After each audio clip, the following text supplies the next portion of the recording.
বেশ অনেক দিন থেকেই ইচ্ছে হয়েছিল একটা কফি কেক বানাবো। এই কফি কেকটা চায়ের সাথে বলুন আর কফির সাথে খেতে কিন্তু দুর্দান্ত লাগে। আজ তাই বানিয়ে নিয়েছি এই কফি মিল্ক কেকটা। কিভাবে বানালাম আজকের রেসিপি ভিডিওটাতে আপনাদের সাথে সেটাই শেয়ার করব। যেহেতু এটা কফি মিল্ক কেক তাই একটা পাত্রে 1/3 কাপ দুধ নিয়ে নিয়েছি। দুধটা কিন্তু উষ্ণ গরম হতে হবে। এবার এর মধ্যে 1 টেবিল চামচ কফি দিয়ে দিলাম। কফিটাকে গুলে তারপর সাইডে রেখে দিয়েছি। এই কফি মিল্ক কেকটা বানানো কিন্তু খুবই সহজ। ঘরে থাকা কয়েকটা উপকরণ দিয়েই খুব সহজে এটা বানিয়ে নেওয়া যায়। এবার আমি কেকের ব্যাটারটা রেডি করব। এখানে আমি 75 গ্রাম বাটার নিয়েছি। বাটারটা একটু সফট বাটার হতে হবে।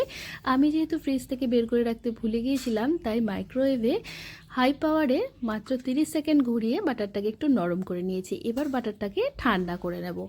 একটা বাটির মধ্যে দুটো ডিম ভেঙে নিলাম। ডিমটাকে এইভাবে একটা ইলেকট্রিক বিটার দিয়ে 2-3 মিনিট একটুখানি হুইস্ক করে নিয়েছি। এটা আপনারা হ্যান্ড বিটার বা হ্যান্ড হুইস্কার যেগুলো আছে সেটা দিয়েও করতে পারেন, সেক্ষেত্রে একটু সময়টা বেশি লাগবে। এরপর এর মধ্যে চিনিটা দিয়ে দিয়েছি। আমি এখানে হাফ কাপ গুঁড়ো চিনি নিয়েছি, যেটা নর্মাল সাদা চিনি, আর হাফ কাপ দিয়েছি ব্রাউন সুগার, মানে যেটা র সুগার। আপনাদের কাছে যদি ব্রাউন সুগার না থাকে তাহলে সম্পূর্ণটাই এই নর্মাল চিনি দিয়ে করতে পারেন। এবার ডিমটা আর চিনিটা এইভাবে 3-4 মিনিট ধরে ইলেকট্রিক বিটার দিয়ে বিট করে এরকম একটা টেক্সচার আসা পর্যন্ত বিট করে নিতে হবে।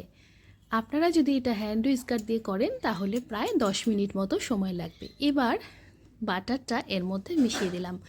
আরও দিয়েছি 2 চামচ ভ্যানিলা এসেন্স। আর যে দুধটা আমি কফির সাথে মিশিয়ে গুলে রেখেছিলাম কফিটা দুধের মধ্যে, সেটাও এর মধ্যে মিশিয়ে দিলাম।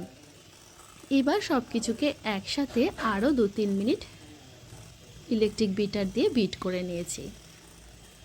ব্যাস আমার ওয়েট ইনগ্রিডিয়েন্টস মানে ভেজা উপকরণটা কিন্তু রেডি হয়ে গেল। হুইস্কারের কাজটা এখানে শেষ, মানে ইলেকট্রিক বিটারের কাজটা আমি বিটারটাকে সরিয়ে রেখে দিলাম।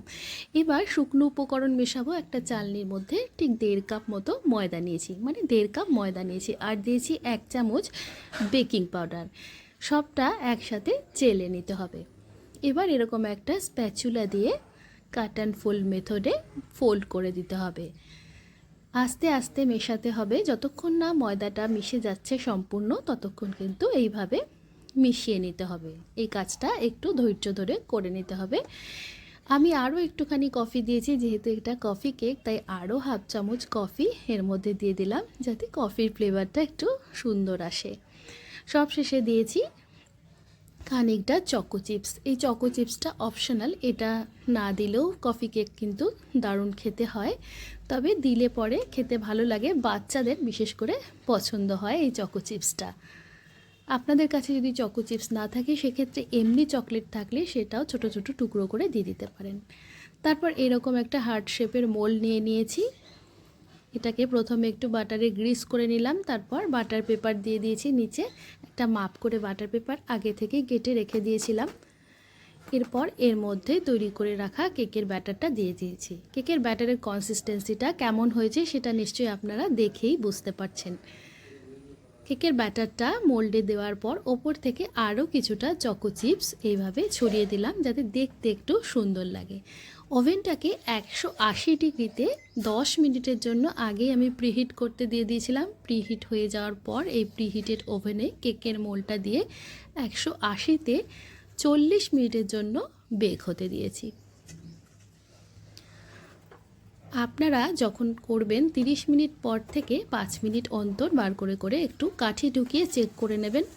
আমি 40 মিনিট হয়ে যাওয়ার পর বের করে চেক করলাম, একদমই কাঠিটা ক্লিয়ার এসেছে, মানে কোনো লিকুইড ব্যাটার এর মধ্যে লেগে নেই, অর্থাৎ বেকিংটা কিন্তু একদম হয়ে গেছে।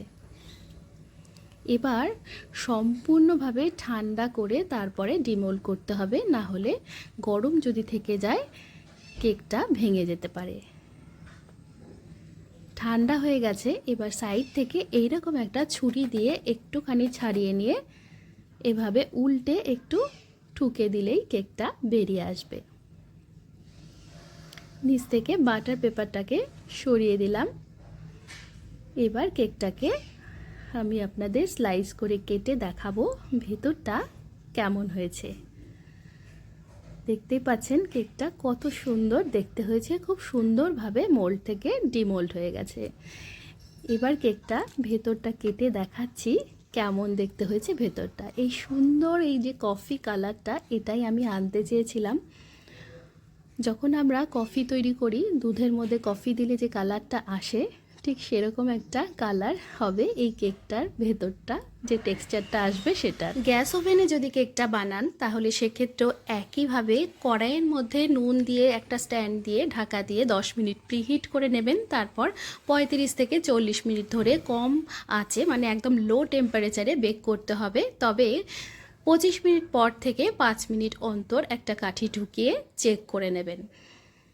যখন দেখবেন কাঠিটা ক্লিন এসছে তখন কেকটা রেডি। দেখতেই পাচ্ছেন কত সুন্দর একটা সফট কেক তৈরি হয়েছে। কেমন লাগলো আজকের এই কফি কেকের রেসিপি, সেটা অবশ্যই একটা কমেন্ট করে জানাবেন। আর আপনারা কে কোথা থেকে আমার ভিডিও দেখছেন আজকে কমেন্টে সেটাও মেনশান করবেন প্লিজ। আমার ভালো লাগবে যে আমার ভিডিওটা কোথা থেকে আপনি দেখছেন সেটা জানতে পারলে। আজ এ পর্যন্তই, আবারও আসবো অন্য কোনো রেসিপি ভিডিও নিয়ে। আপনারা এই রেসিপি দেখে কেকটা তৈরি করলে আমাকে অবশ্যই জানাবেন।